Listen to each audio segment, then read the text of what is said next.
Le matin du mariage de mon fils, je me tenais dans ma chambre, fixant une robe que j'avais choisie 3 mois auparavant.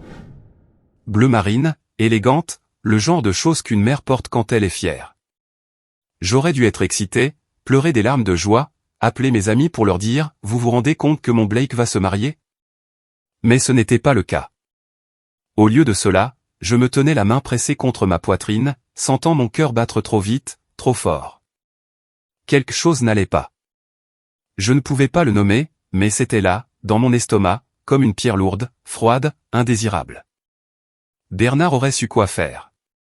Mon mari était parti depuis 3 ans, mais je me surprenais encore à penser de cette façon, souhaitant qu'il soit là, souhaitant pouvoir me tourner vers lui et dire « Tu le sens aussi ?»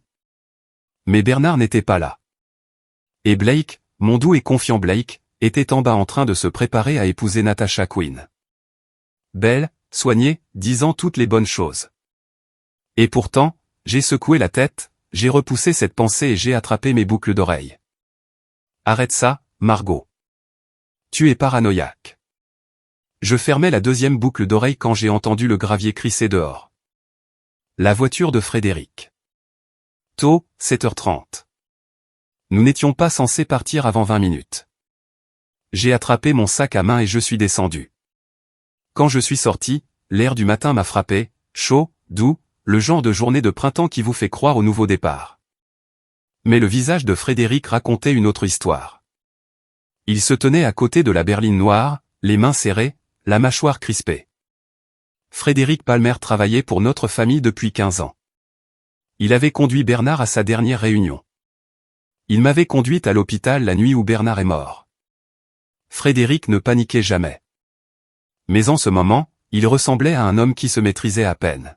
« Madame est, dit-il d'une voix basse et urgente. Vous devez vous cacher tout de suite. » Je me suis figé à mi-chemin de l'allée. « Quoi ? S'il vous plaît. » Il s'est approché. La peur vacillait dans ses yeux. Montez sur la banquette arrière. Couvrez-vous d'une couverture. Ne faites pas de bruit. Frédéric, qu'est-ce que vous ? Madame est ? Sa voix s'est brisée. J'ai fait une promesse à Monsieur Bernard. J'ai promis que je veillerais sur vous et Blake. En ce moment, je vous demande de me faire confiance, s'il vous plaît. Le nom de Bernard m'a frappé comme un coup de poing. Frédéric n'invoquait jamais la mémoire de Bernard à la légère. J'ai regardé vers la maison. Blake allait sortir d'une seconde à l'autre, souriant, heureux, prêt à épouser la femme qu'il aimait. La femme qu'il croit aimer. Frédéric, ai-je murmuré. Qu'avez-vous découvert ? Sa gorge s'est nouée. Pas ici. Pas maintenant. Mais vous devez entendre quelque chose avant que Blake ne remonte l'allée. Et il ne peut pas savoir que vous écoutez. Ma main tremblait. De quoi parlez-vous ? S'il vous plaît. Frédéric a ouvert la portière arrière. L'intérieur sentait le cuir et la lavande. Montez. Je vais vous expliquer, mais nous manquons de temps. J'ai fixé cette portière ouverte, la couverture pliée sur le siège, le visage de Frédéric, cet homme qui faisait partie de la famille depuis 15 ans, qui ne m'avait jamais menti, qui m'avait tenu la main à l'enterrement de Bernard. De l'intérieur, j'ai entendu la voix de Blake, riant. Je suis monté sur la banquette arrière. La robe s'est accrochée au cadre de la porte. Je l'ai ramassée, l'ai pressée, je me suis plié dans un espace qui semblait soudain trop petit. Frédéric m'a tendu la couverture. Douce, sombre, lourde. Couvrez-vous complètement, a-t-il murmuré. Il ne doit pas vous voir. J'ai tiré la couverture sur ma tête. Le monde est devenu sombre. Je pouvais entendre ma propre respiration, forte et rapide. Mon cœur battait la chamade. La porte s'est refermée doucement. Et puis je l'ai entendu. Blake. Prêt à partir, Fred. Sa voix était vive, excitée. Oui, monsieur. A répondu Frédéric, parfaitement calme. Pile à l'heure. La portière passager s'est ouverte. Le siège s'est déplacé tandis que Blake se glissait à l'intérieur. Son eau de Cologne a rempli la voiture, vive et fraîche. Le même parfum que Bernard portait. Waouh. Blake a ri. Je n'arrive pas à croire que je le fais. Me marier. C'est un grand jour, monsieur Blake. Le plus grand. La voix de Blake s'est adoucie. J'aimerais juste que papa soit là. Il aurait probablement une blague sur le fait que je me range enfin. Ma gorge s'est nouée. J'ai pressé ma main sur ma bouche. Votre père serait très fier, a dit Frédéric doucement. Le moteur a démarré, la voiture a commencé à bouger, et j'étais là, habillé pour le mariage de mon fils, caché sous une couverture, écoutant la voix joyeuse de Blake, et me demandant quelle vérité j'étais sur le point de découvrir. Il n'a aucune idée que son monde est sur le point de s'effondrer, et moi non plus. La voiture roulait depuis peut-être 10 minutes quand le téléphone de Blake a sonné. Je ne pouvais rien voir dessous la couverture, juste l'obscurité, et la faible lueur du matin qui filtrait à travers le tissu. Mais je pouvais tout entendre. Le bourdonnement du moteur, le léger bruissement de Blake qui bougeait sur son siège, le vrombissement sec de son téléphone qui vibrait contre le tableau de bord. C'est Natacha, a dit Blake, et j'ai entendu le sourire dans sa voix. Salut, bébé. Je suis en route pour l'église. Il a dû la mettre en haut-parleur car soudain, sa voix a rempli la voiture.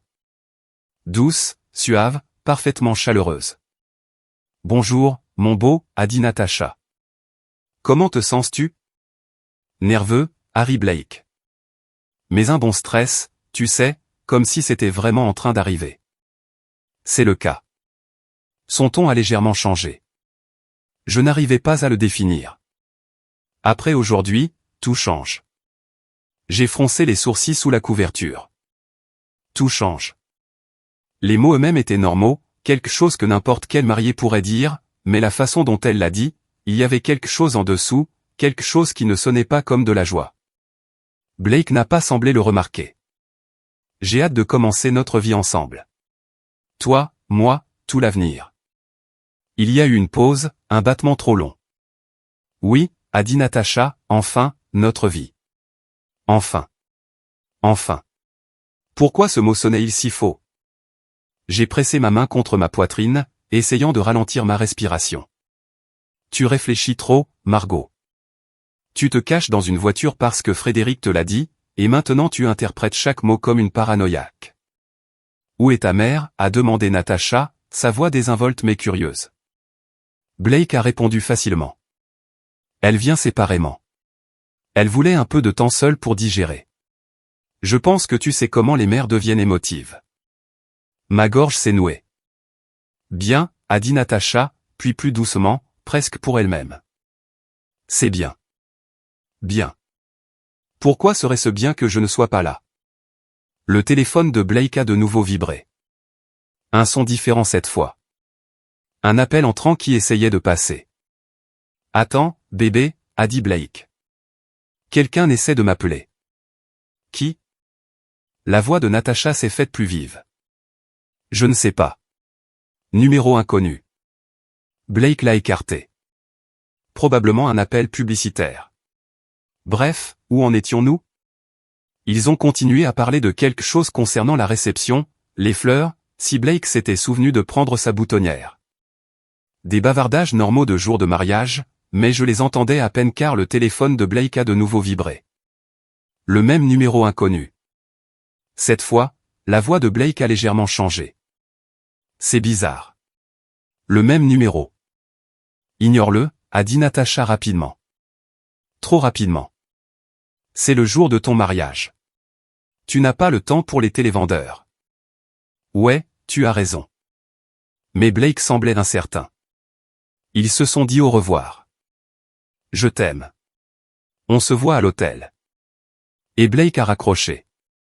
Le silence a rempli la voiture pendant peut-être 30 secondes. Puis le téléphone a de nouveau sonné. Pas un vrombissement cette fois. Une sonnerie forte et claire. Pour l'amour de... Blake a attrapé le téléphone. Je l'ai entendu vérifier l'écran. Le même numéro. 3e fois. Qu'est-ce que c'est que ce bordel? La voix de Frédéric est venue, calme, du siège du conducteur. Vous voulez que je m'arrête, monsieur? Non, je vais juste, a répondu Blake. Sa voix était sèche. Allô? Je ne pouvais pas entendre l'autre personne, mais j'ai entendu la réponse de Blake. Je t'ai dit de ne pas appeler ce numéro. Sa voix a baissé, pas en colère, mais effrayée. Vraiment effrayée. Je t'ai dit que je m'en occuperais. Arrête de m'appeler. Il a raccroché rapidement. La voiture semblait soudain plus petite, plus étroite. Tout va bien, monsieur Blake, a demandé Frédéric, son ton parfaitement neutre. Blake a forcé un rire, mais il est sorti creux. Ouais, juste le stress du mariage. Tu sais comment c'est. Bien sûr, monsieur. Mais je pouvais l'entendre. Le tremblement sous les mots de Blake. La façon dont sa respiration s'était accélérée. La façon dont il bougeait sur son siège comme s'il ne pouvait pas être à l'aise. Mon fils avait peur. Et il mentait. À Frédéric, à lui-même. Peut-être même à moi si j'avais été assise à côté de lui au lieu de me cacher comme une fugitive sous une couverture. Qui était-ce? J'avais envie de crier. Qui t'appelle? Que ne me dis-tu pas? Mais je suis restée silencieuse, figée, à écouter. La voix de Frédéric est revenue, douce. Vous êtes sûr que tout va bien, monsieur? Je vais bien, Fred. La voix de Blake s'est brisée sur le mot « bien ». Allons juste à l'église. J'ai besoin d'épouser Natacha. Tout ira bien une fois que je l'aurai épousée. Une fois que je l'aurai épousée, comme si le mariage était une ligne d'arrivée, une solution, un moyen de faire cesser quelque chose. J'ai senti comme si quelqu'un avait enroulé une bande autour de ma poitrine et l'avait serrée fort. De quoi fuis-tu, Blake? Et pourquoi penses-tu que te marier avec Natacha te sauvera? La voiture a continué à avancer et j'ai continué à écouter. La voiture a ralenti, puis a tourné. J'ai senti le changement de direction, la traction vers la gauche alors que nous aurions dû aller tout droit. Même caché sous la couverture, j'avais mémorisé le trajet jusqu'à la cathédrale. Les funérailles de mon mari y avaient eu lieu. Le baptême de Blake. Chaque moment majeur de la vie de notre famille s'était déroulé dans ce bâtiment. Ce n'était pas le bon chemin. Fred, la voix de Blake portait de l'incertitude. Où allons-nous? Léger détour, monsieur. A répondu Frédéric en douceur. Le téléphone de Blake a sonné, une alerte de message texte. Oh. Le ton de Blake a changé. Un mélange de soulagement et d'inquiétude. C'est Natacha, elle dit. Attends. Je l'ai entendu lire à voix haute, comme il le faisait toujours quand il était stressé. Urgence chez une amie. J'ai besoin que tu viennes me chercher avant l'église. Il a fait une pause. Elle a envoyé une adresse. Tout va bien? A demandé Frédéric. Je ne sais pas. Elle dit que c'est urgent. La voix de Blake s'est tendue. Fred, on peut faire un petit arrêt? J'ai besoin d'aller chercher Natacha. Bien sûr, monsieur.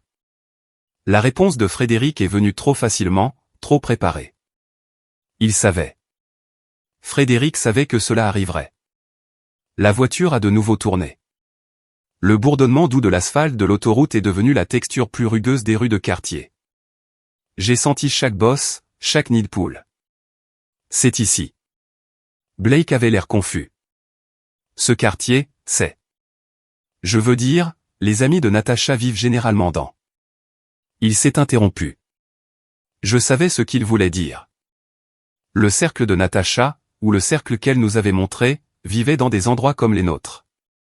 Des communautés fermées, des rues bordées d'arbres avec des noms comme Oakmont Drive et Willow Creek Lane. Ce n'était pas ça. La voiture s'est arrêtée. Je reviens tout de suite, a dit Blake.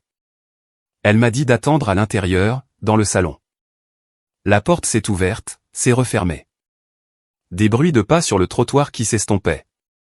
Puis la voix de Frédéric, basse et urgente. Madame, sortez maintenant. J'ai repoussé la couverture. La lumière a inondé, le soleil du matin, presque aveuglant après si longtemps dans l'obscurité. J'ai cligné des yeux, mes yeux s'ajustant. Frédéric se tenait à la portière ouverte, la main tendue pour m'aider à sortir. Je l'ai prise. Mes jambes s'étaient raidies à force de rester recroquevillées. Ma robe était froissée au-delà de toute réparation. Je m'en fichais. Frédéric. Elle sifflait en gardant la voix basse. Qu'est-ce que c'est? Où sommes-nous? Il n'a pas répondu, il a juste pointé du doigt. J'ai suivi son geste vers une petite maison, de plein pied, peinte en jaune pâle, peut-être vieille de 30 ans. La pelouse avait besoin d'être tondue. Un vélo d'enfant gisait sur le côté près du garage. Et là, au bout de l'allée, une boîte aux lettres. Lettres noires sur blanc, la famille Collins. Je l'ai fixée, je l'ai relue. Collins. Collins, ai-je murmuré. Le nom de famille de Natasha et Quinn.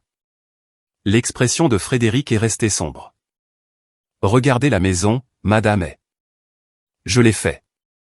Blake se tenait à la porte d'entrée, l'entrée principale donnant sur la rue. Il a frappé. La porte s'est ouverte. Natasha est apparue, habillée de façon décontractée en jean et pull. Ses cheveux étaient attachés en queue de cheval. Rien à voir avec la femme soignée et parfaite qui dînait chez nous il y a quelques jours à peine. Elle a souri à Blake, vivement, chaleureusement. « Salut », je l'ai entendu dire, bien que je ne puisse pas distinguer clairement les mots de cette distance. Elle a fait un geste vers l'intérieur. Blake est entré. « Attends ici, bébé. » La voix de Natasha a légèrement porté. « Je dois juste prendre mes affaires à l'étage. » La porte s'est refermée. Je me suis tourné vers Frédéric, mon pouls battant dans ma gorge. Que se passe-t-il? Qui habite ici? La mâchoire de Frédéric s'est crispée. Pas qui habite ici, madame est. Qui Natasha vient voir ici? De quoi parlez-vous? Il a de nouveau pointé du doigt. Pas vers la porte d'entrée cette fois, mais sur le côté de la maison. Une porte plus petite, une entrée latérale, le genre qui menait à une buanderie ou à une cuisine. Ordinaire, facile à manquer si on ne la cherchait pas. Regardez cette porte, a dit Frédéric, sa voix à peine un murmure. Pas la porte d'entrée, celle du côté. Pourquoi? Qu'est-ce que je? S'il vous plaît. Sa main a serré mon bras doucement mais fermement. Regardez simplement. Elle ne sait pas que nous sommes là. Elle ne sait pas que vous êtes sur le point de voir qui elle est vraiment. J'ai eu le souffle coupé. La famille Collins, une maison où Blake n'était jamais allé. Une porte latérale que je devais surveiller, et le visage de Frédéric, ce regard d'urgence à peine contenu, le même regard qu'il avait quand il m'a dit de me cacher dans la voiture. Qu'est-ce que je suis sur le point de voir, Frédéric? Ai-je murmuré, ma voix tremblante. Qui a-t-il derrière cette porte latérale? Il n'a pas répondu. Il a juste regardé la maison, attendant. Et j'ai fait de même. 10 minutes ont semblé durer 10 heures. J'étais accroupi derrière la berline de Frédéric, les genoux pressés contre le béton froid, le cœur battant la chamade. Le quartier modeste était calme à cette heure, quelques oiseaux gazouillaient, le bourdonnement lointain de la circulation. Rien dans cette rue ne correspondait au monde que Blake et moi habitions. Rien dans ce moment n'avait de sens. Frédéric m'avait positionné ici avec une seule instruction. Surveille cette porte latérale. À 8 heures précises, elle s'est ouverte. Avant de révéler ce que j'ai vu, commentez, montrez-moi tout de suite. J'ai besoin de savoir que vous êtes prêts pour ça. Notez également que ce récit mêle des émotions réelles à des moments fictifs à des fins dramatiques. Si cela ne vous convient pas, n'hésitez pas à quitter maintenant. Mais si vous voulez toute la vérité sur ce que j'ai découvert, continuez à écouter. Natasha est sortie, se déplaçant avec une efficacité rapide. Pas de grâce, pas de prétention. Elle portait un jean et un chemisier décontractés, les cheveux attachés en arrière. Ce n'était pas la future mariée radieuse qui avait charmé notre famille. C'était quelqu'un d'autre. Maman. Une petite fille a jailli de la porte, des boucles blondes rebondissant. Peut-être 5 ans. Elle a jeté ses bras autour des jambes de Natasha. Tu dois y aller? Mon souffle s'est arrêté. Maman. Natasha s'est agenouillée, sa voix s'adoucissant. Juste pour aujourd'hui, ma chérie. Ensuite, tout sera différent. Il faut qu'on parle de Randall. Un homme est apparu, la fin de la trentaine, jean usé, yeux épuisés. Brett Collins, d'après la boîte aux lettres. Il a regardé Natasha avec une résignation désespérée. Il a rappelé. Si on ne le paie pas d'ici lundi. Pas maintenant. Natacha l'a interrompu sèchement. Blake est à l'intérieur, dans le salon. Le visage de Brett s'est décomposé. Tu le fais vraiment, l'épouser? Il a secoué la tête. Il a l'air d'un homme bien. Il ne mérite pas que sa bonté ne paiera pas Randall. Les mots de Natacha étaient de glace. L'argent de sa famille le fera. Le patrimoine des haies, les hôtels, les comptes, c'est ce qui assurera la sécurité de notre fille. Elle s'est approchée. 1 an de mariage, un divorce propre, et nous sommes libres. Randall est payé et nous disparaissons. J'ai pressé mon poing contre ma bouche. L'argent de sa famille, l'héritage de Bernard, l'héritage de Blake, tout ce que mon mari avait construit. Elle voulait tout voler. Brett a fixé le sol. Je n'aime pas ça. Tu n'as pas à aimer ça. Natacha l'a attiré près d'elle et l'a embrassé. Pas le geste poli qu'elle donnait à Blake en public, mais quelque chose de réel. Des années ensemble, une histoire partagée, une famille. Tu dois juste me faire confiance, papa. La petite fille a tiré sa chemise. On peut avoir des pancakes? Bien sûr, bébé. La voix de Brett s'est brisée. Va à l'intérieur. J'arrive tout de suite. Alors que l'enfant s'éloignait en sautillant, quelque chose s'est brisé dans ma poitrine. Cette fille innocente n'avait aucune idée que sa mère était sur le point de détruire une autre famille pour sauver la sienne. Natacha, la voix de Blake a appelé de l'intérieur de la maison. Tu es prête? On devrait aller à l'église. J'ai regardé Natacha se transformer. Les traits durs se sont adoucis. L'éclat calculateur a disparu. Soudain, elle était de nouveau la douce fiancée, la femme qui avait soutenu Blake dans son deuil, qui lui avait promis un avenir. Le masque lui allait parfaitement. Elle est retournée par la porte latérale sans un mot à Brett. 30 secondes plus tard, la porte d'entrée s'est ouverte. Natacha est sortie avec Blake à ses côtés, rayonnante. Blake a passé son bras autour de sa taille, complètement inconscient qu'elle venait d'embrasser un autre homme, qu'elle venait d'esquisser sa ruine financière. Tout est prêt. La voix de Natacha a retenti, joyeuse. Désolé pour le retard. Le chat de mon ami s'est échappé, mais nous l'avons retrouvé. Elle a tiré Blake vers une berline argentée garée dans l'allée. Prenons ma voiture, bébé. Je veux nous conduire à l'église ensemble. Juste toi et moi, avant que tout ne change. Le visage de Blake s'est adouci. Ouais, c'est vraiment gentil. Il a jeté un coup d'œil vers la rue où Frédéric attendait. Je vais envoyer un texto à Frédéric pour qu'il nous y retrouve. Parfait. Natacha lui a embrassé la joue. Allons nous marier. En quelques instants, sa voiture s'est éloignée, et je l'ai regardé disparaître au coin de la rue, emmenant mon fils vers ce qui aurait dû être le plus beau jour de sa vie. Au lieu de cela, il se dirigeait droit dans un piège. Je suis sorti de derrière la berline, les jambes tremblantes, mais ma résolution absolue. Frédéric est apparu à côté de moi, son expression sombre. Sa voiture, ai-je dit doucement. Elle les a conduits dans sa voiture. Elle l'utilise pour se déplacer entre ces deux vies. A répondu Frédéric, sans admiration dans son ton. Monsieur Blake n'a jamais demandé pourquoi elle insistait pour se conduire elle-même à certains endroits. Il a vérifié sa montre. 20 minutes jusqu'à l'église. Si vous allez parler à Monsieur Collins, faites-le maintenant. J'ai marché jusqu'à la porte d'entrée, chaque pas plus lourd que le précédent, et j'ai frappé. Le coup a résonné plus fort que je ne l'attendais. Je me tenais sur le porche, le cœur battant la chamade, mais les mains fermes. Le soleil du matin me semblait trop vif pour ce que j'allais faire. À l'intérieur, des bruits de pas se sont approchés. La porte s'est ouverte. L'homme avait exactement l'air que j'avais vu quelques instants auparavant, la fin de la trentaine. Les yeux fatigués, l'air las du monde. Brett Collins. Il m'a étudié avec confusion et une lassitude croissante. Puis-je vous aider? Mon nom est Margoet. J'ai gardé ma voix stable. Je crois que vous connaissez mon fils, Blake.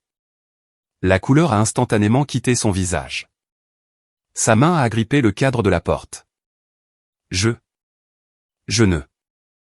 J'ai brandi mon téléphone, la photo de fiançailles que Blake avait envoyée il y a 2 mois. Blake et Natasha souriant. Puis le portrait officiel de leur fête de fiançailles. Brett a reculé en chancelant. Oh mon Dieu, elle le fait vraiment. J'ai fait un pas en avant. Il ne m'a pas arrêté. Le petit salon était modeste, mais propre, des meubles usés, des jouets éparpillés sur le tapis. Dans le coin, une petite fille aux boucles blondes était assise en train de jouer avec une maison de poupées, fredonnant doucement. Zoé, l'enfant innocente prise dans tout ça. Faire quoi? J'ai fait face à Brett directement, canalisant la force de Bernard. Toujours faire face à la vérité directement. Margot, dis-moi tout de suite. Brett a jeté un coup d'œil à sa fille. Elle n'avait pas levé les yeux, puis est revenue à moi, ses yeux creux de défaite et de peur. C'est ma femme. Sa voix s'est brisée. Légalement, nous sommes mariés depuis 4 ans. Les mots ont frappé fort, même si je le savais. L'entendre confirmer, 4 ans, a rendu la chose réelle. Blake ne la connaissait que depuis 2 ans. Et aujourd'hui, ai-je dit doucement, la voix tremblante malgré mon contrôle, elle épouse mon fils. Brett a hoché la tête misérablement. Elle a dit que se marier dans votre famille résoudrait tout. Résoudre quoi? Les dettes, les menaces, tout. L'histoire a débordé. Il s'était endetté, des factures médicales de la naissance prématurée de Zoé, puis de mauvais investissements. Un homme du nom de Randall Turner leur avait prêté de l'argent quand les banques ne voulaient pas. Mais Randall n'était pas un banquier. Il était quelque chose de pire. Elle a fait des recherches sur votre famille, a dit Brett, sans croiser mon regard. Elle a découvert les hôtels, l'immobilier, les investissements. Elle a vu une opportunité. Elle a passé des mois à planifier ça.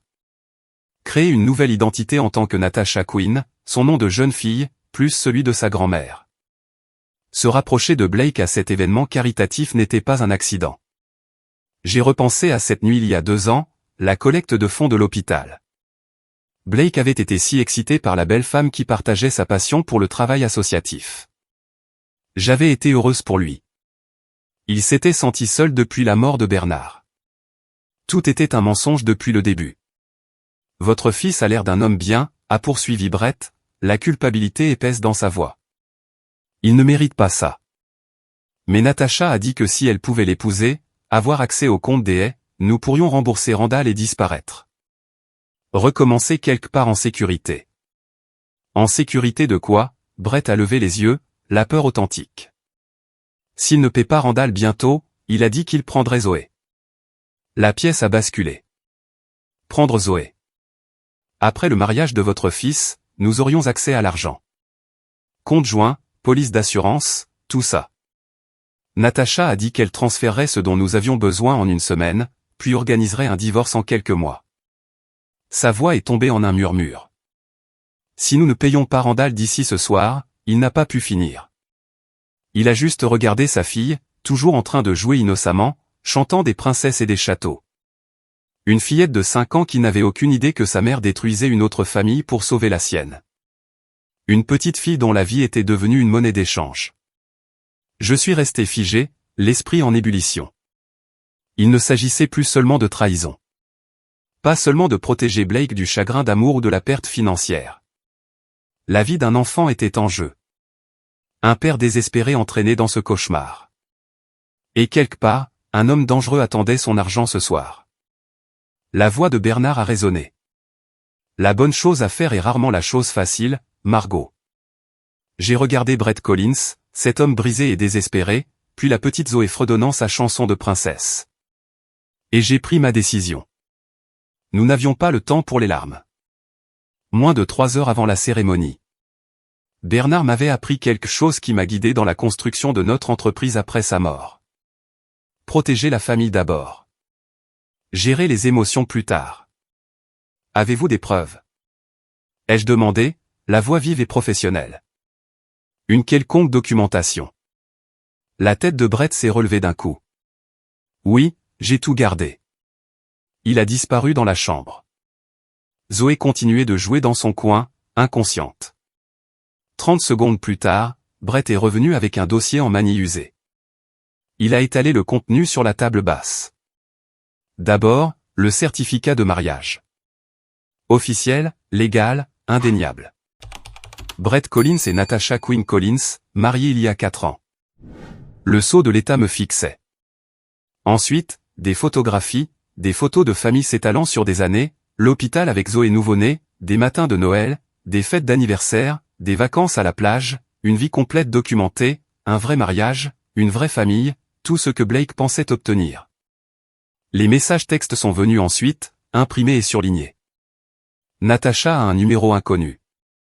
La famille vaut des millions. Hôtel, immobilier, portefeuille d'investissement. Une fois que je serai dedans, nous pourrons accéder à tout. Un autre. Blake est parfait, en deuil, seul, désespéré de connexion. Il ne verra rien venir. Mon estomac s'est noué. Les relevés bancaires montraient ses recherches, propriété et Atlanta, groupe hôtelier et valeurs nettes, actifs de la famille. Elle nous avait traqués. Le dernier texto m'a glacé le sang. Une fois mariés, nous serons protégés. Randall ne pourra pas nous toucher. 1 an, puis le divorce, et nous disparaissons avec assez pour recommencer. C'est de la fraude, ai-je dit doucement, les mains tremblantes. Usurpation d'identité. Bigamie, assez pour la mettre en prison. Des bruits de pas sur le porche. Frédéric est apparu, je lui avais envoyé un texto il y a quelques minutes. Madame nous devons y aller, a-t-il dit d'urgence. L'église nous attend. Je me suis tourné vers Brett. Venez à l'église. Amenez Zoé. Apportez ses documents. Le visage de Brett est devenu blanc. Randall va surveiller. Si je me présente et que je gâche tout, il a jeté un coup d'œil à Zoé. Il a dit qu'il la prendrait. J'organiserai la sécurité, ai-je dit fermement. Vous et Zoé serez en sécurité, mais mon fils doit savoir la vérité avant de dire oui. Nous la démasquerons à l'église, publiquement, avec des preuves. Frédéric s'est avancé. Monsieur Collins, je peux coordonner avec quelqu'un qui gère ce genre de situation discrètement. Votre fille sera protégée. Vous pouvez faire ça? La voix de Brett s'est brisée d'espoir. Je protège la famille et depuis 15 ans, a répondu Frédéric. Je ne laisserai pas de mal arriver à un enfant innocent. Brett a regardé Zoé, toujours fredonnant, construisant son royaume de maisons de poupées. Puis il est revenu vers moi. La culpabilité s'est transformée en détermination. Pour Zoé, a-t-il dit doucement. Et pour Blake, il mérite la vérité. J'ai hoché la tête. Alors nous la lui donnerons. Le téléphone de Frédéric a vibré. Il a jeté un coup d'œil à l'écran, son expression se crispant. Notre contact à l'église. Il a tourné le téléphone vers moi. Le message disait, les invités arrivent. La mariée est dans la salle de préparation. Le marié demande où vous êtes. Où est tout le monde? Nous devons partir maintenant, madame, a dit Frédéric. J'ai regardé Brett d'un air assuré. Soyez à l'église avant 11 heures. Garez-vous sur le parking arrière.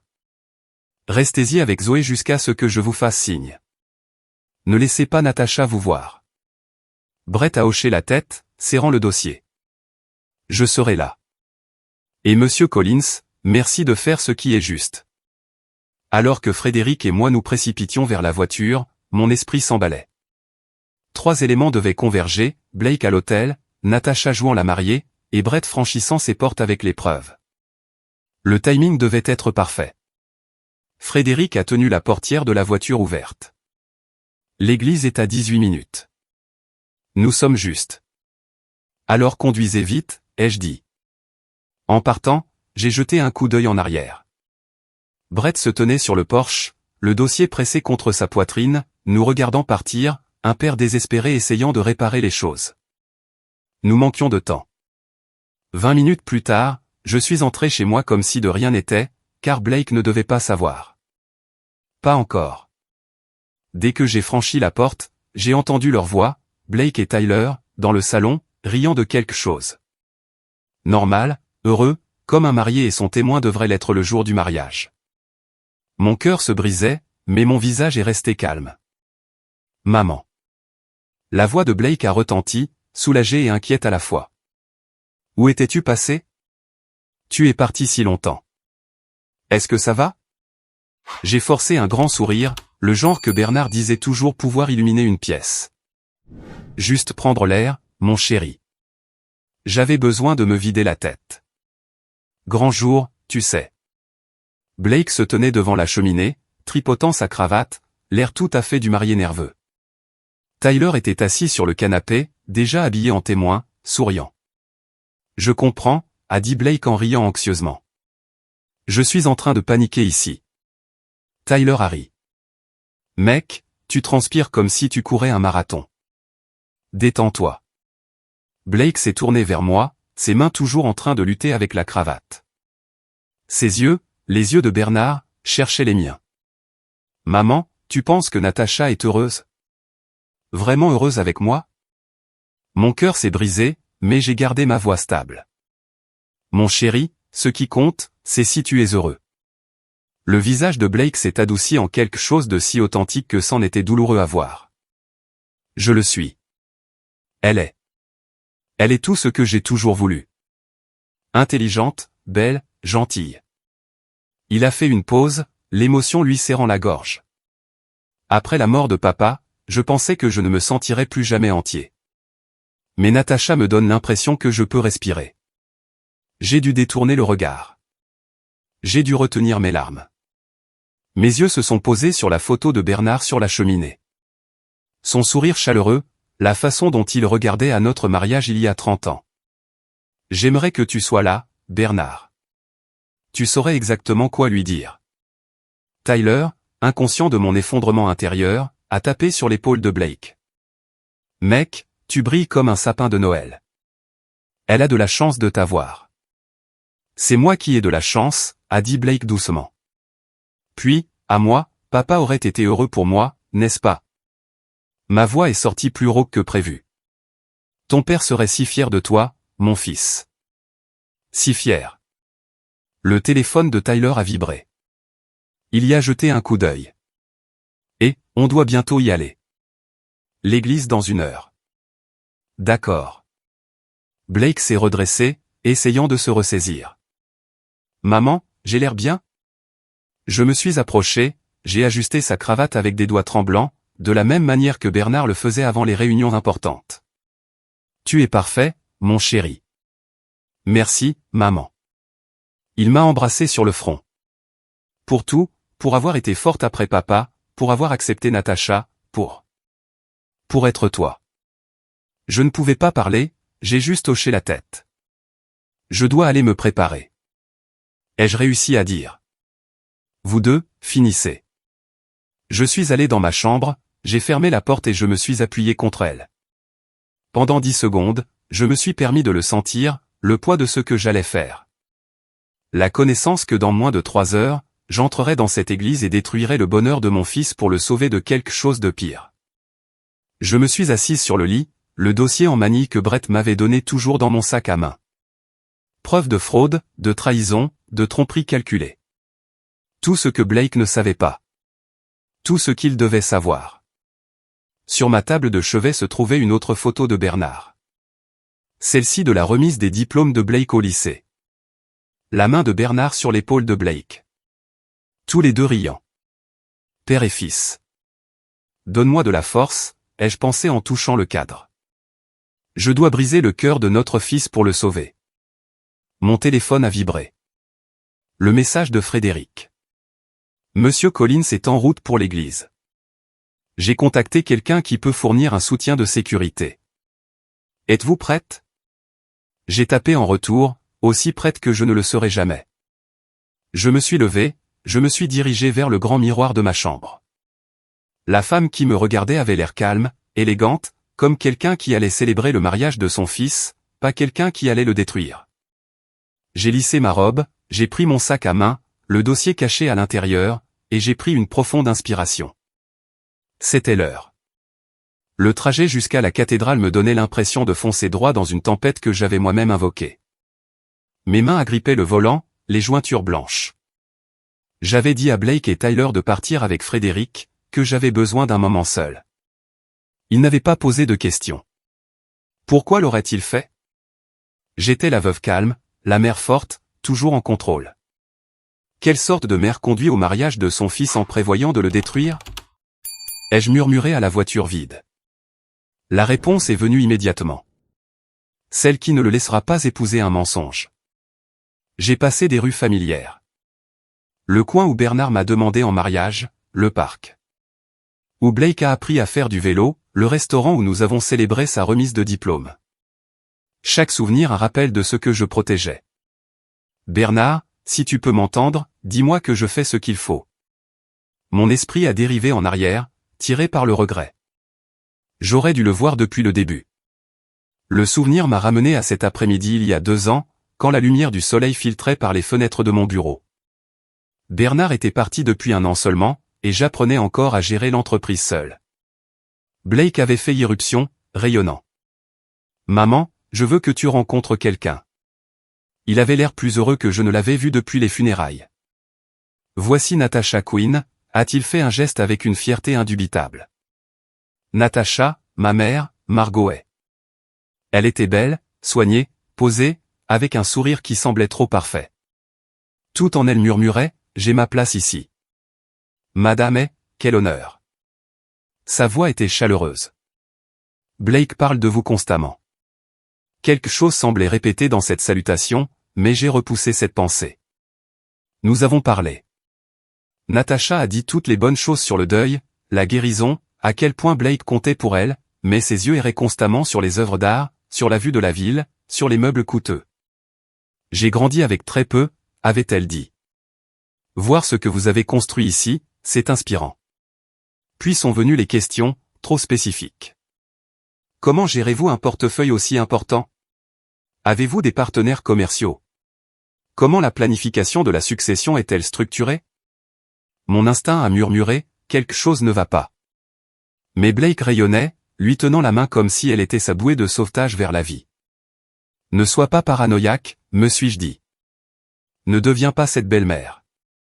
La voix de Bernard a résonné dans ma mémoire. Regarde les yeux des gens, Margot. N'écoute pas leurs mots. J'avais regardé les yeux de Natasha ce jour-là. Ils avaient été calculateurs, mesurant la valeur de tout dans cette pièce. Mais je l'avais ignoré. Pour le bonheur de Blake, je l'avais ignoré. Un coup de klaxon m'a ramené au présent. J'ai cligné des yeux, agrippant plus fort le volant. 2 ans plus tard, et je conduisais pour arrêter le mariage que j'avais permis d'avoir lieu. La cathédrale se dressait devant. Une architecture gothique magnifique contre un ciel bleu. Le parking était bondé. Des invités en tenue de soirée se dirigeaient vers l'entrée. Tout était beau. Tout était parfait. Tout était un mensonge. J'ai repéré la voiture de Blake, je l'ai regardé sortir, ajuster sa veste, saluer les invités. Il ressemblait tellement à Bernard le jour de notre mariage. Nerveux, excité, plein d'espoir. Mon téléphone a vibré. Le texto de Frédéric. Monsieur Collins en position. Coin arrière. Zoé avec lui, la sécurité est au courant. Vous, j'ai tapé, j'arrive maintenant. Je me suis garé, je suis resté assise en silence, me forçant à respirer. J'ai ignoré mon instinct une fois, plus jamais. À travers le pare-brise, j'ai regardé Blake saluer les invités, serrer des mains, rire. Il avait l'air radieux, vivant. Il ressemble tellement à Bernard, ai-je murmuré. Mais je ne le laisserai pas tomber comme j'ai failli le faire en restant silencieuse. Je suis sorti. Mes talons ont claqué sur le trottoir. Les invités se sont retournés, ont souri, ont fait signe. Belle journée pour un mariage, madame est, a appelé quelqu'un. J'ai souri en retour, mon visage un masque parfait. Ils n'avaient aucune idée que dans moins d'1 heure, j'allais tout briser. La cathédrale était magnifique.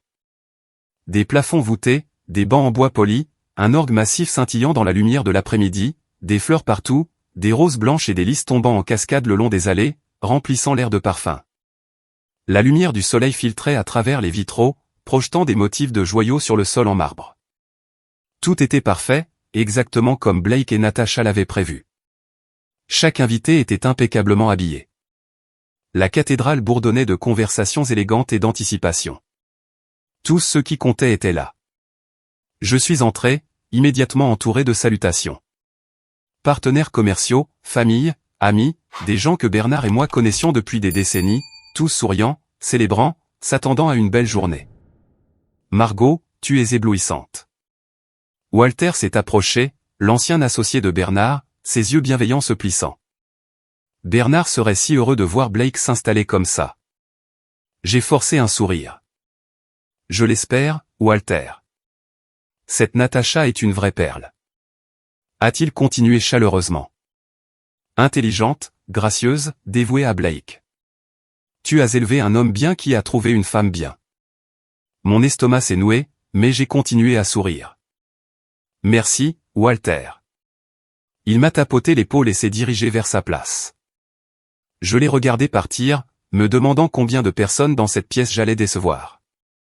Madame est. Tyler s'est précipité, souriant. Blake est en coulisses, il panique un peu.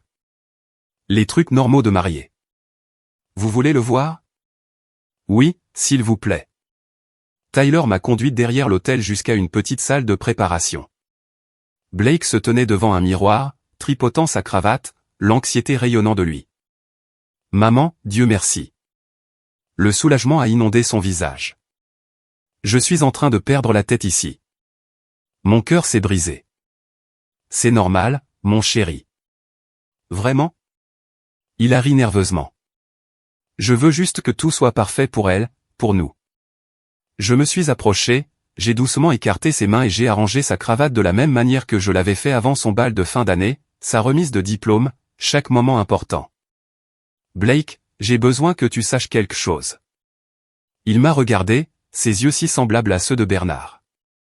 Quoi? J'ai choisi mes mots avec soin. Quoi qu'il arrive aujourd'hui, je t'aimerai toujours, et tout ce que je fais, c'est pour te protéger. Le front de Blake s'est plissé, confus. Qu'est-ce qui pourrait arriver, maman? Tout est parfait. Elle est parfaite. J'ai failli m'effondrer, mais je suis resté ferme. Je sais, mon fils. Il m'a prise dans ses bras. Merci de l'avoir accepté, de nous avoir soutenus, de nous avoir donné ta bénédiction. Ça signifie tout. T'avoir ici, heureuse pour nous, ça rend tout ça complet. Par-dessus son épaule, mes yeux se sont remplis de larmes. Je t'aime tellement, Blake. 10 minutes, mec, a appelé Tyler de l'embrasure de la porte. Les invités sont assis. C'est l'heure. Je me suis reculé, j'ai redressé le col de Blake. Tu es beau, tout comme ton père. Merci, maman. Il a souri, ce sourire magnifique et innocent sur le point d'être détruit. J'ai quitté la pièce, mon calme ne tenant qu'à un fil. En descendant le couloir, je suis passé devant la salle de préparation de la mariée. La porte était légèrement entr'ouverte. La voix de Natacha au téléphone. Son ton complètement différent. Froid, calculateur, vif. Après ça, on en a fini. Tout ira bien. Il ne saura rien avant qu'il ne soit trop tard. Mon sang s'est glacé. Je me suis reculé en silence avant qu'elle ne puisse me voir. Cette voix n'était pas celle de la femme qui avait charmé notre famille. C'était quelqu'un qui exécutait un plan, quelqu'un qui n'avait jamais aimé mon fils. Je me suis éloigné rapidement, les mains tremblantes mais l'esprit clair. Dans 10 minutes, la cérémonie commencerait. Dans 15 minutes, j'y mettrai fin. La musique d'orgue a enflé, remplissant la cathédrale. Toutes les têtes se sont tournées vers l'arrière. La cérémonie commençait. Les invités se sont levés. Les cortèges traditionnels ont commencé, les demoiselles d'honneur glissant le long de l'allée dans des robes élégantes, portant de petits bouquets, souriant à la foule. J'étais assise au premier rang, à la place exacte où je m'étais assise à mon propre mariage avec Bernard il y a 30 ans. Mes mains étaient calmement croisées sur mes genoux, mais mon cœur battait si fort que j'étais certaine que tout le monde pouvait l'entendre. Blake se tenait à l'autel avec Tyler à ses côtés. Le révérend Gibson était positionné entre eux. Le visage de mon fils montrait tout. Une anticipation nerveuse, une joie à peine contenue, les yeux brillants d'émotion alors qu'il jetait des regards vers l'arrière de la cathédrale. La musique a changé. La marche nuptiale a commencé. Les portes à l'arrière se sont ouvertes plus grandes. Natacha est apparue. Elle était éblouissante. Une vision en blanc. La robe lui allait parfaitement, tombant élégamment derrière elle, le voile descendant en cascade dans son dos. Un bouquet de roses blanches serré dans ses mains. Elle avait tout l'air de la mariée parfaite. Des murmures ont parcouru les invités. Elle est magnifique. Quelle magnifique mariée. Ils ont l'air si parfaits ensemble. Natacha a commencé sa marche dans l'allée, chaque pas lent et mesuré, parfaitement synchronisé avec la musique. Son sourire était radieux, gracieux, tout ce qu'une mariée devrait être. Le visage de Blake s'est complètement transformé, une joie pure, des larmes coulant sur ses joues. Il a pressé sa main contre sa poitrine comme si son cœur allait éclater. Je la regardais s'approcher, pensant, elle ressemble à un ange, mais je sais mieux. Natacha passait chaque rangée, saluant gracieusement les invités. Son sourire ne faiblissait jamais, elle jouait le rôle à la perfection. Mes yeux ont balayé la pièce. Frédéric se tenait près de l'entrée latérale, presque invisible à moins de savoir où regarder. Il a croisé mon regard, a fait le plus petit déhochement de tête. Prête ? J'ai scanné le coin arrière. Brett et Zoé, partiellement cachés derrière une colonne. Zoé a murmuré quelque chose à son père. Brett l'a doucement fait taire, sa main protectrice sur son épaule. Tout était en position. Natacha a atteint le devant, s'est arrêtée, s'est tournée pour faire face à Blake. Il s'est avancé, la main tendue, les yeux pleins d'amour et d'émerveillement. Elle a pris sa main, et monté à ses côtés. La voix du révérend Gibson a retenti, chaleureuse et cérémonielle. Cher bien-aimé, nous sommes réunis ici aujourd'hui pour être témoins de l'union de Blake et Natacha Quinn dans les liens sacrés du mariage. Les mots traditionnels, les vœux sacrés sur le point d'être prononcés. Le mariage est un lien sacré. A poursuivi le révérend Gibson, construit sur la confiance, l'honnêteté et l'amour. Confiance, honnêteté, amour. Les mots ressemblaient à une moquerie. Le sourire de Natacha est resté parfait. Mais j'ai remarqué quelque chose, ses doigts se resserrant sur la main de Blake juste un instant avant de se détendre à nouveau. Elle savait que quelque chose n'allait pas. Elle ne savait juste pas. Je savais tout. Le mariage ne doit pas être contracté à la légère, a dit le révérend, mais avec respect, délibérément, et conformément aux fins pour lesquelles il a été institué. Blake a regardé Natacha comme si elle avait décroché la lune. Tyler se tenait fièrement à ses côtés. Les invités regardaient avec une attention soutenue, s'attendant à une fin de conte de fées. Je suis resté parfaitement immobile au premier rang, les mains calmement croisées sur mes genoux, patiente, attendant. Le révérend a continué avec des prières d'ouverture, des lectures des Corinthiens sur l'amour patient et bienveillant. Blake et Natacha se tenaient côte à côte, l'air absolument parfait ensemble. Toute la communauté regardait, s'attendait, célébrait. Le sourire de Natacha n'a jamais faibli, mais j'ai vu ses doigts se resserrer à nouveau, juste un frémissement sur la main de Blake avant de se relâcher. Je suis resté immobile, mes propres mains jointes paisiblement sur mes genoux, patiente, attendant. La voix du révérend Gibson a continué, mais j'entendais à peine les mots. Je comptais les minutes. Le révérend Gibson s'est éclairci la gorge. Sa voix a retenti à travers la cathédrale silencieuse, solennelle et cérémonielle. Si quelqu'un ici connaît une raison pour laquelle ces deux personnes ne devraient pas être unies dans les liens sacrés du mariage, qu'il parle maintenant ou se taise à jamais. Le silence traditionnel a suivi, le moment que chaque cérémonie a mais que personne ne remplit jamais. 3 secondes. 4. 5. Les épaules de Natacha se sont légèrement détendues, le soulagement se lisant sur son visage. Blake lui a souri nerveusement, lui serrant la main plus fort, les yeux brillants. Je me suis levé lentement du premier rang. Le bruit de mon mouvement, le bruissement du tissu, le banc qui craque, a résonné dans le silence profond. Toutes les têtes se sont tournées vers moi. Je m'y oppose. Ma voix était claire, ferme, indéniable. Des halètements ont éclaté dans toute la cathédrale comme une vague qui se brise. Des murmures choqués ont explosé instantanément. Qu'est-ce qu'elle vient de? Oh mon Dieu, la mère du marié. Blake s'est retourné, le visage déformé par la confusion et l'horreur. Maman, qu'est-ce que tu fais? La bouche de Tyler est tombée ouverte. Madame est. Le calme de Natacha s'est instantanément brisé. Sa voix tremblait, désespérée. Madame est, ce n'est pas. Ce n'est pas approprié. Ce n'est pas le moment. Le révérend Gibson est resté figé, complètement pris au dépourvu, malgré des centaines de mariages célébrés. Madame, c'est très inhabituel. Je veux dire, si vous avez des inquiétudes, peut-être devrions-nous en discuter en privé. Je me suis dirigé vers l'autel, chaque pas délibéré et mesuré. Mes talons claquaient contre le marbre. Les murmures se sont faits plus forts autour de moi, les invités se tournant les uns vers les autres, se levant pour mieux voir, des téléphones étant discrètement sortis. Ce mariage ne peut pas avoir lieu. Ma voix a porté dans toute la cathédrale, atteignant chaque recoin. Je suis désolé pour toutes les personnes réunies ici, mais il ne peut pas avoir lieu. Blake s'est avancé vers moi, son visage un mélange de trahison et de confusion désespérée. Maman, qu'est-ce que tu dis? As-tu perdu la tête? C'est le jour de mon mariage. Je me suis arrêté sur les marches de l'autel, juste en dessous de là où lui et Natacha se tenaient. Mes yeux ont croisé ceux de mon fils, ses yeux si semblables à ceux de Bernard, et mon cœur s'est brisé. Mais je n'ai pas faibli. Non, mon chéri. Je l'ai enfin trouvé. J'ai tourné mon regard vers Natacha. Elle se tenait figée, le bouquet tremblant dans ses mains, la façade de la mariée parfaite se fissurant sous les yeux de tous. C'est de la folie, a dit Natacha, sa voix montant de panique. Vous êtes en train de gâcher, c'est mon mariage.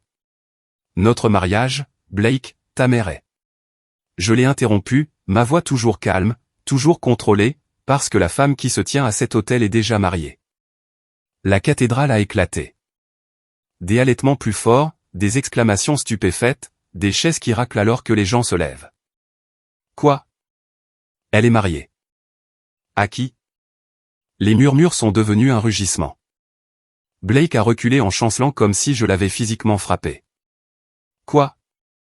De quoi parles-tu, maman? C'est impossible. Nous sommes ensemble depuis 2 ans. Elle n'a jamais. Tyler a attrapé le bras de Blake pour le stabiliser, son propre visage pâle de choc. La voix de Natacha est devenue aiguë, désespérée. Ce n'est pas vrai. Elle ment. Elle ment complètement. Blake, ne l'écoute pas. Ta mère essaie de nous saboter parce qu'elle n'a jamais voulu que tu tournes la page après ton père. J'ai gardé mon regard fixé sur Natacha, sans vaciller. Dis-leur.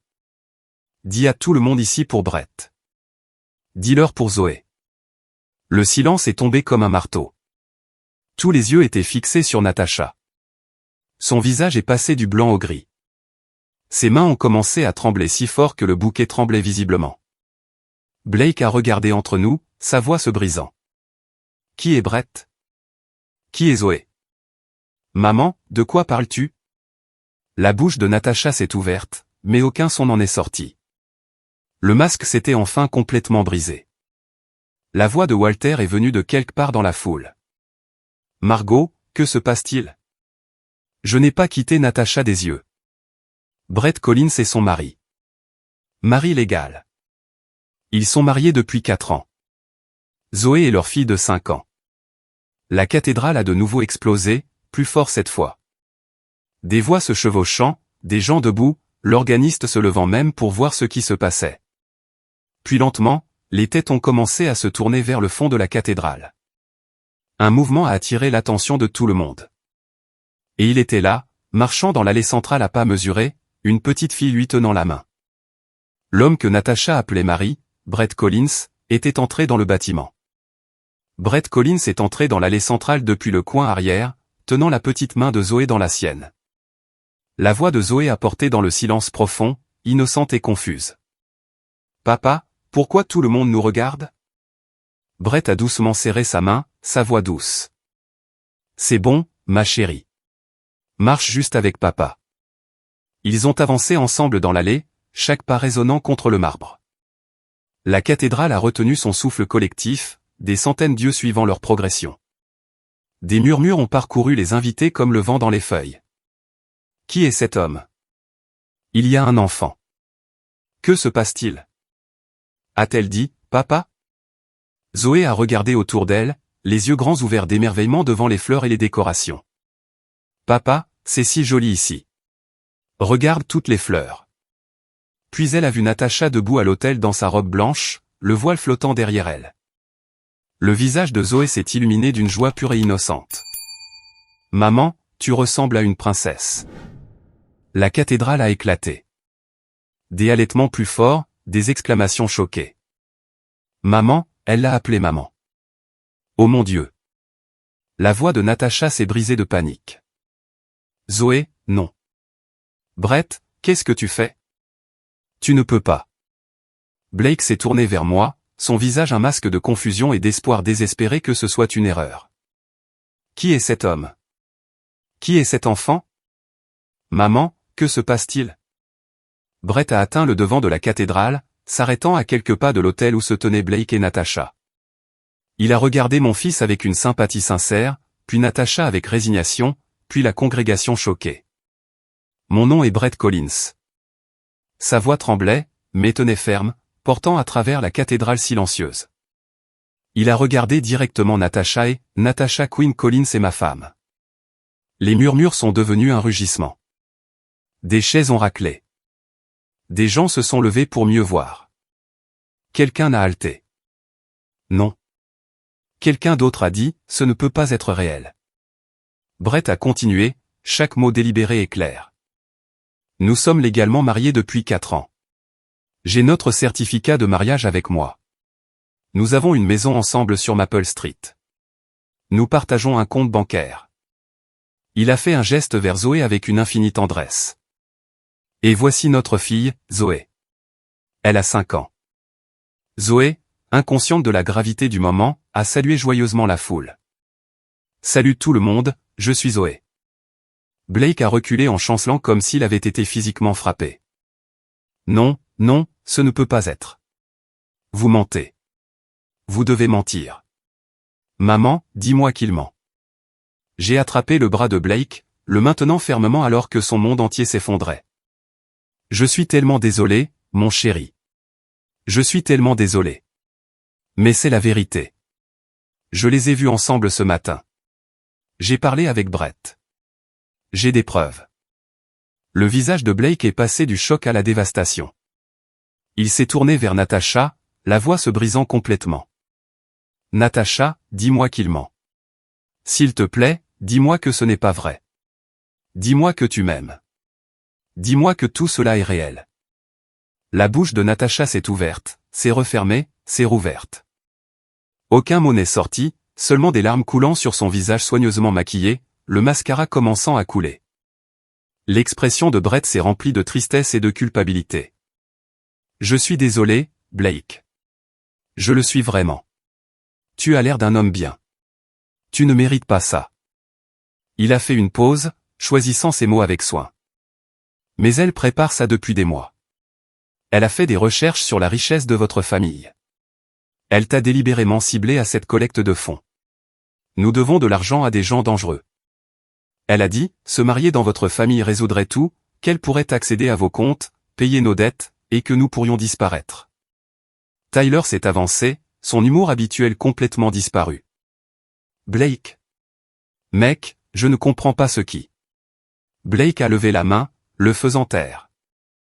Ses yeux n'ont jamais quitté Natacha. Dis quelque chose. N'importe quoi. Dis-moi que ce n'est pas réel.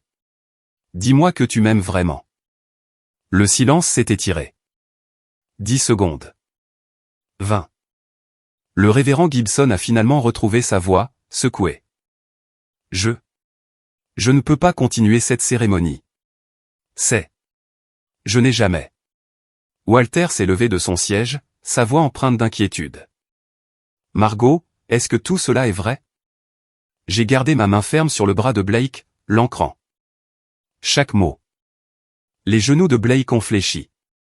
Je l'ai rattrapé, Tyler se précipitant pour le soutenir de l'autre côté. Mon fils a fixé la femme avec qui il avait prévu de construire sa vie, attendant désespérément, de manière déchirante, espérant un déni qui ne viendrait jamais. Natacha, a murmuré Blake une dernière fois, la voix à peine audible. S'il te plaît. Natacha a ouvert la bouche, mais cette fois, aucun mensonge n'est sorti, seulement le silence.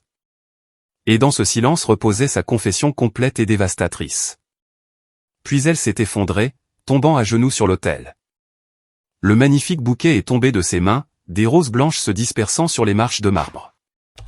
Des sanglots secouaient son corps, non pas de remords ou de regrets, mais de la prise de conscience que son plan soigneusement construit s'était complètement effondré. Et avec lui, le cœur de mon fils s'est brisé en 1000 morceaux. Je me suis approché, ma voix ferme mais mesurée, pas cruelle. Tu lui dois une explication. Tu nous dois à tous. Pourquoi? Les sanglots secouaient le corps de Natacha, sa voix se brisant entre les halètements.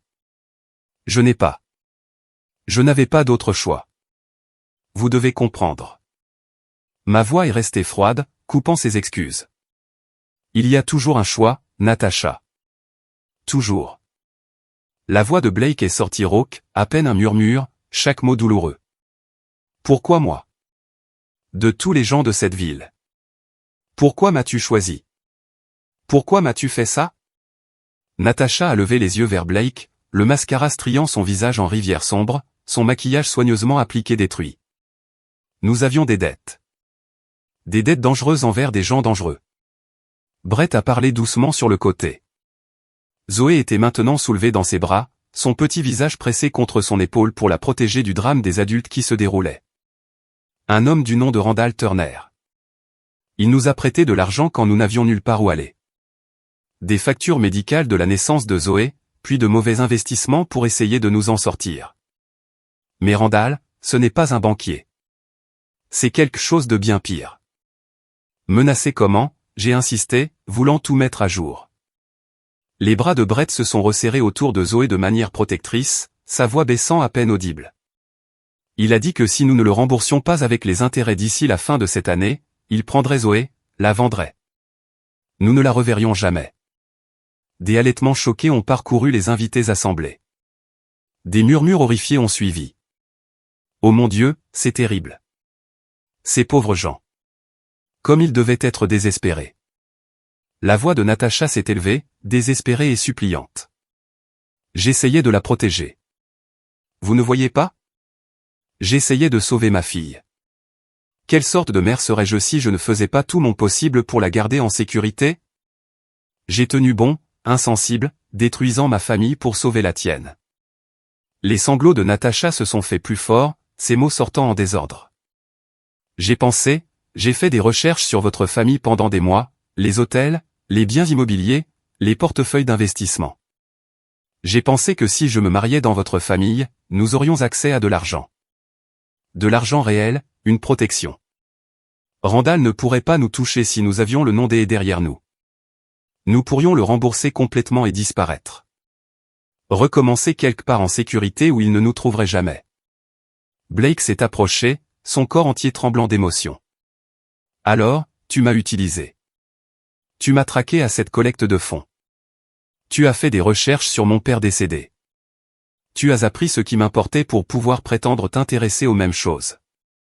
Tu m'as manipulé. Tu m'as fait tomber amoureux d'eux. De quoi? Un personnage que tu as créé, un mensonge. Je suis désolé. Natacha l'a regardé et pour la première fois, j'ai vu ce qui aurait pu être une véritable angoisse sur son visage. Blake, je suis tellement désolé. Je n'ai jamais voulu te faire de mal comme ça. Tu es un homme bien. Tu mérites tellement mieux que. Ma voix a coupé son excuse comme une lame. Désolé n'efface pas 4 ans de mensonges systématiques. Désolé n'annule pas la bigamie et la fraude. Blake s'est arrêté juste devant Natacha, regardant sa forme agenouillée, sa voix tenant à peine. M'as-tu déjà aimé, même un peu, même un instant? Où chaque baiser, chaque mot, chaque promesse, chaque fois que tu as dit « je t'aime », tout cela n'était-il qu'un acte? La cathédrale est tombée dans un silence complet. Chaque personne a retenu son souffle, attendant. Natacha a levé les yeux vers Blake, la bouche s'ouvrant comme pour parler, mais aucune réponse n'est venue. Les secondes ont passé. 5, 10, 15. La voix de Blake s'est complètement brisée. Réponds-moi, s'il te plaît. J'ai besoin de savoir si quelque chose était réel. Natacha a baissé les yeux sur ses mains, incapable de croiser son regard, des larmes tombant sur le sol en marbre blanc. Ce silence était la réponse la plus brutale de toutes. Blake s'est détourné brusquement, sa main couvrant son visage, les épaules secouées. Tyler s'est immédiatement avancé, plaçant ses deux mains sur les épaules de Blake en soutien silencieux. Je me suis adressé à Natasha une dernière fois. Ton désespoir ne justifie pas ce que tu as fait. Tu n'as pas seulement trompé une personne. Tu as trompé toute une communauté. Tu as commis une fraude. Tu as prévu de voler notre famille. Et tu as détruit la capacité de mon fils à faire confiance dans le processus. La voix de Walter est venue de quelque part dans la foule. Margot, devrions-nous avertir les autorités? Déjà fait, ai-je répondu calmement. Les épaules de Blake continuaient de trembler. Je me suis dirigé vers lui, voulant tenir mon fils, absorber sa douleur d'une manière ou d'une autre. Mais avant que je puisse l'atteindre, une voix calme et autoritaire a résonné depuis l'entrée de la cathédrale. Madame, nous sommes là comme demandé. Je me suis retourné. 2 policiers descendaient l'allée centrale, calmes et professionnels, leur badge visible. Frédéric avait passé un autre appel que j'ignorais. L'officier masculin a parlé le premier. Nous recherchons Natasha Quinn. La panique de Natasha a été immédiate. Non, s'il vous plaît. L'officière s'est approché doucement mais fermement. Madame, je dois vous demander de vous lever. Natasha s'est relevée avec difficulté, les jambes tremblant sous sa robe en ruine. Le ton de l'officier masculin est resté mesuré. Natasha Quinn, vous êtes en état d'arrestation pour fraude au mariage, bigamie et tentative d'usurpation d'identité. Vous avez le droit de garder le silence. Tout ce que vous direz pourra et sera utilisé contre vous. L'officière a guidé les mains de Natasha derrière son dos, lui passant les menottes. Le clic métallique a résonné dans la cathédrale silencieuse. La voix effrayée de Zoé a percé. Maman, où est-ce qu'ils emmènent maman? Brett a soulevé Zoé plus haut, détournant son visage. C'est bon, ma chérie. Maman doit aller parler à des gens. Blake a regardé en silence, figé. Tyler est resté près de lui. L'officier masculin s'est approché de moi. Madame, vous nous avez contacté. Frédéric Palmer, notre chauffeur. J'ai fait un geste vers Frédéric près de l'entrée. Frédéric a hoché la tête. Confirmation. Nous aurons besoin de déclarations de votre part, de Monsieur Collins, et de toute personne ayant des informations pertinentes, a dit l'officier. Brett, tenant Zoé, a hoché la tête de manière protectrice. Bien sûr, j'ai des documents, un certificat de mariage, des photos, des relevés bancaires, des messages textes, tout. L'officière a continué avec Natasha. Comprenez-vous ses droits? Natasha a hoché la tête à travers ses larmes. Je me suis adressé discrètement à l'officier masculin. Il y a aussi un homme du nom de Randall Turner. Il a menacé Monsieur Collins et sa fille. L'officier a hoché la tête. Déjà géré. Nous avons Monsieur Turner en garde à vue à l'extérieur. Il a tenté d'entrer dans les lieux. Il est détenu pour harcèlement et menaces illégales. Le soulagement de Brett était profond. Zoé est en sécurité. Oui, monsieur. Vous et votre fille êtes complètement en sécurité. Natasha a été conduite le long de l'allée, sa robe blanche traînant derrière elle, les menottes reflétant la lumière des vitraux. Elle a jeté un dernier regard à Blake, désespéré. Blake regardait droit devant lui, la mâchoire serrée. Natasha a murmuré, la voix brisée. Blake, s'il te plaît. Blake a tourné la tête, l'a regardé directement. Sa voix est sortie plate, morte. Ne le fais pas. Ce seul mot portait plus de finalité que tout ce qui avait été dit. Les officiers ont guidé Natasha à travers les portes. Elles se sont refermées avec un bruit sourd. Le silence est tombé sur des centaines d'invités. Pas un murmure, pas un mouvement. Blake se tenait à l'autel dans son costume de mariée, fixant le vide. Walter s'est levé lentement. Margot, que se passe-t-il maintenant? J'ai regardé mon fils, figé là où il était censé s'être marié. Maintenant, ai-je dit doucement, nous l'aidons à guérir. Mais en regardant l'expression vide de Blake, j'ai réalisé que la partie la plus difficile n'était pas terminée. Elle ne faisait que commencer. La cathédrale a commencé à se vider. Lentement, silencieusement, les invités sont partis. Certains chuchotant, d'autres silencieux. Mais Blake n'a pas bougé. Il était assis au premier rang, toujours dans son costume de mariée, la tête dans les mains. Quelques invités se sont arrêtés brièvement, lui touchant l'épaule, murmurant « Je suis tellement désolé ». Walter a fait une pause. « Margot, si tu as besoin de quoi que ce soit », j'ai hoché la tête avec gratitude. Il est parti. Tyler s'est approché de Blake. « Mec, je serai juste dehors. Prends ton temps. » Il m'a jeté un coup d'œil, a hoché la tête, s'est éloigné. Je me suis assise à côté de mon fils, sur le même banc où je m'étais assise à mon propre mariage. Je n'ai rien dit au début. Le silence s'est étiré entre nous. La voix de Blake est sortie rauque. « Depuis combien de temps savais-tu » J'ai répondu honnêtement. « Depuis ce matin. » Frédéric l'a découvert il y a des semaines, mais a tout confirmé aujourd'hui. Blake a levé les yeux rouges. « Pourquoi ne me l'as-tu pas dit plus tôt ? Pourquoi attendre que je sois à l'hôtel ?» J'ai tenu son regard. « Parce que tu ne m'aurais pas cru, Blake. Si je te l'avais dit hier, tu aurais pensé que j'étais paranoïaque, surprotectrice. Tu l'aurais défendu. » Blake a ri amèrement. « Tu as raison. Je l'aurais fait. Je l'aurais choisi plutôt que toi. » Pause. « Mon Dieu, je suis un tel imbécile. » J'ai parlé fermement. « Tu n'es pas un imbécile. Tu voulais croire en l'amour. Ce n'est pas de la faiblesse. C'est du courage. » La voix de Blake s'est remplie de larmes. « J'ai l'impression que c'est de la faiblesse. J'ai l'impression d'être le plus grand idiot du monde. Elle nous a tous trompés, Blake. Elle était très douée pour ça. Elle a planifié pendant des mois. C'est ce qui la rendait dangereuse. » Blake a fixé ses mains. Est-ce que quelque chose était réel? A-t-elle ressenti quelque chose? Ou n'étais-je qu'une cible? J'ai choisi mes mots avec soin. Je ne sais pas, mon chéri. Peut-être qu'il y a eu des moments. Peut-être qu'elle ne le sait même plus. La voix de Blake s'est brisée. Papa aurait vu à travers elle, n'est-ce pas? Ma poitrine s'est serrée. Peut-être, peut-être pas. Ton père était brillant, mais l'amour rend tout le monde vulnérable, même lui. Les larmes de Blake ont coulé librement. Il me manque tellement. Et je pensais que Natacha comblait ce vide, mais elle l'a juste agrandi. J'ai enroulé mes bras autour de mon fils. Je sais, mon chéri. Je sais. Blake s'est appuyé contre mon épaule, se laissant être vulnérable pour la première fois depuis des années. J'ai parlé doucement. Ton père m'a appris quelque chose.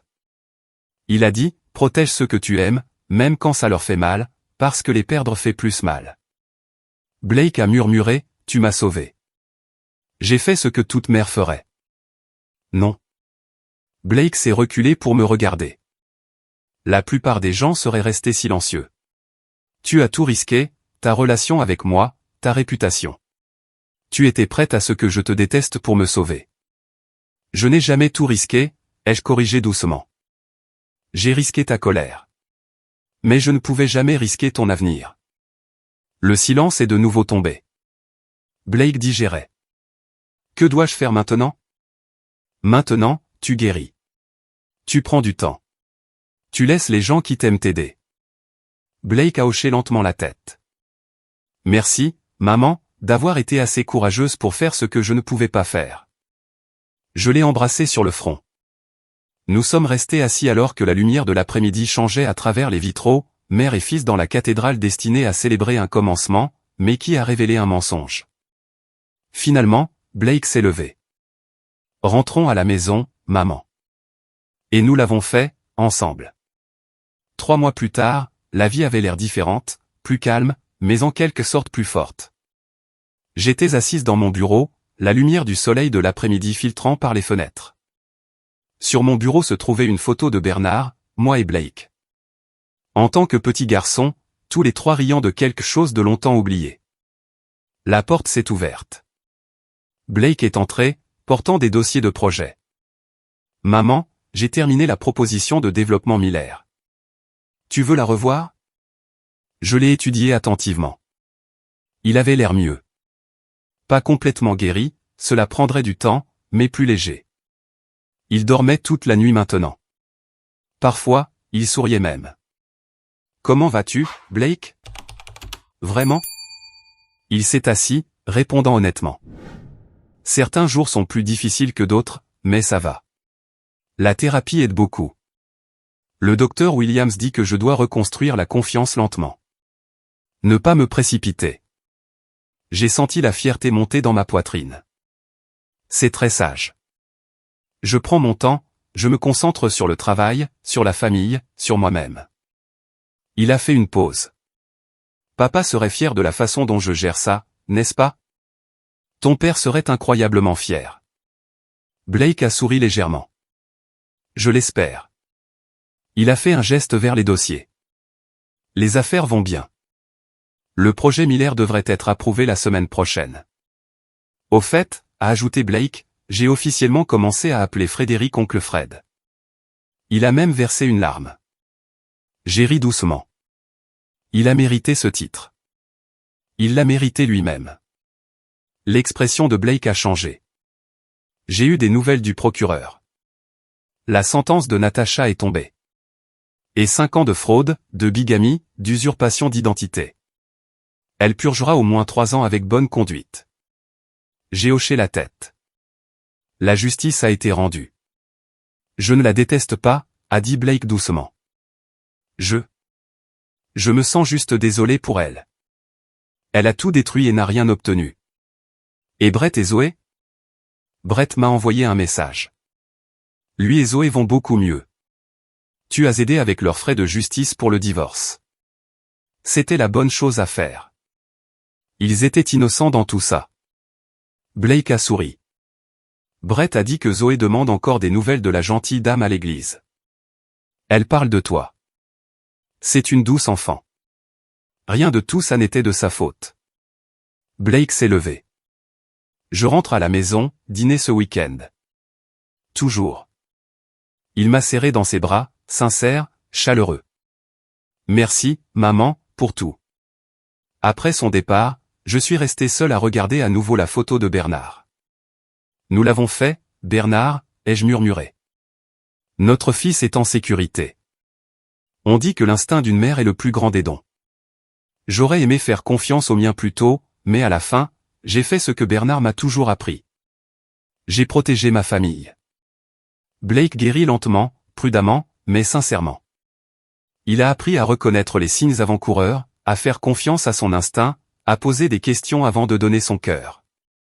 L'entreprise est florissante. Frédéric fait officiellement partie de notre famille maintenant. Pas seulement un employé, mais un oncle, un protecteur, un ami. Brett et Zoé sont en sécurité. Randall est en prison. Les menaces ont disparu. J'ai aidé avec leurs frais de justice parce que c'est ce que font les gens décents quand des vies innocentes sont prises dans la destruction de quelqu'un d'autre. Et Natasha, elle purge 5 ans pour fraude et bigamie. Je ne lui veux pas de mal, mais je ne regrette pas ce que j'ai fait. La justice n'est pas la vengeance. C'est protéger les autres du mal. Natasha Quinn pensait qu'elle pouvait construire un avenir sur des mensonges. Elle croyait que si elle pouvait juste atteindre cet hôtel, juste dire « oui », tout s'arrangerait. Mais la vérité n'a pas besoin de permission pour faire surface. Elle a seulement besoin de quelqu'un d'assez courageux pour ouvrir la porte. Si cette histoire a touché votre cœur, cliquez sur le bouton d'abonnement. Partagez-la avec quelqu'un qui a besoin d'entendre ce message et commentez ci-dessous. Avez-vous déjà eu à faire un choix difficile pour protéger quelqu'un que vous aimez? Racontez-moi votre histoire. Je veux l'entendre. Proverbe 12h22 dit, « L'Éternel a en horreur les lèvres menteuses, mais il trouve son plaisir en ceux qui disent la vérité. » Natasha a construit ses plans sur la tromperie, le désespoir et la manipulation. Mais la vérité n'est jamais enterrée pour toujours. Et parfois, l'acte d'amour le plus difficile est de se lever et de dire cette vérité, même si cela vous brise le cœur de le faire. Faites confiance à votre instinct, protégez ceux que vous aimez, et n'ayez jamais peur de dire la vérité, même si elle brise tout. Parce qu'à la fin, un moment douloureux de vérité vaut toujours mieux qu'une vie de souffrance due au mensonge. Et à vous qui écoutez cette histoire, souvenez-vous de ceci. Je me suis tenu à cet hôtel parce que Dieu m'a donné la force de dire la vérité quand le silence aurait été plus facile. 3 fois, je lui ai demandé du courage, une fois quand Frédéric m'a montré les preuves, une fois dans ma voiture en allant à la cathédrale, et une fois de plus avant de me lever et de dire « je m'y oppose ». Chaque fois, il m'a rappelé « protéger ceux que vous aimez n'est jamais mal ». En regardant mon propre parcours, j'ai fait des erreurs. J'ai ignoré mon instinct pendant 2 ans parce que je voulais que Blake soit heureux. Ne faites pas ce que j'ai fait. N'attendez pas que votre enfant se tienne à l'autel pour agir sur ce que votre cœur sait déjà. Faites confiance à cette intuition donnée par Dieu. Elle est là pour une raison. Ces histoires de drames familiaux nous apprennent que parfois, l'amour signifie faire la chose difficile. Ces histoires de grand-mère ne parlent pas seulement de mariages qui tournent mal. Elles parlent de mère, de grand-mère, de quiconque a déjà dû choisir entre maintenir la paix et assurer la sécurité de ses proches. Quand vous ferez face à ce choix, et vous y ferez face, souvenez-vous qu'un moment de vérité douloureuse vaut mieux qu'une vie de mensonges confortables.